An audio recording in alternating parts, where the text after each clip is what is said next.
Hello there. Today I'm going to go over Handbrake and how it can be used to re-encode a video if needed. Say a video that you're working with is showing up with like a black screen in Camtasia or the codec isn't supported. A great way to remedy that issue is to use Handbrake to re-encode the file. I have a test video here we'll use as our video for this, but whatever video you're working with, you'll just start by dragging and dropping it onto Handbrake or choosing the open file option. I'm just going to drag and drop for this one. Now the first thing I typically check right after you download Handbrake is that under tools and then preferences that it's going to use MP4 when exporting. Handbrake sometimes will use M4V, which isn't really recommended. I typically recommend going into tools, preferences, output files. Checking the MP4 file extension is always use MP4. If that's set, good to go. Go ahead and set it if it's not. Now the second thing I'm going to check is under the dimensions tab here.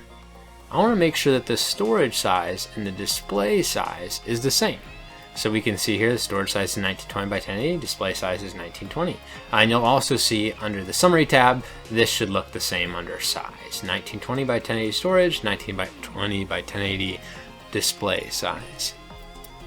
Now, next thing to check, let's check the frame rate of this exported video. We want to make sure that under the video tab, that the frame rate is showing as same as source or 60 FPS. I typically will choose same as source, but 60 FPS is also a good option here. For this one, I'm going to choose same as source.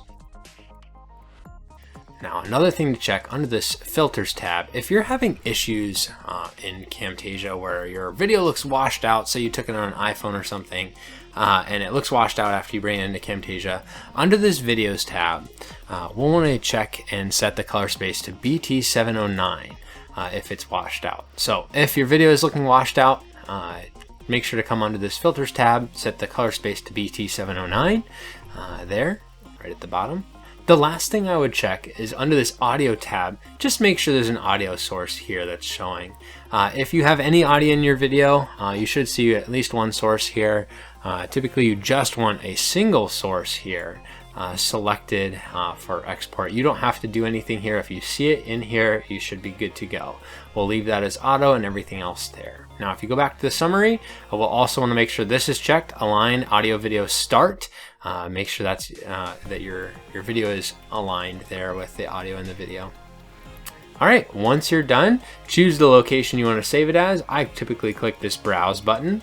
A file explorer window will pop up and you can choose where to save that. I put it on my desktop most of the time. It's easy to find, but whatever works for you, you can name it and then hit save.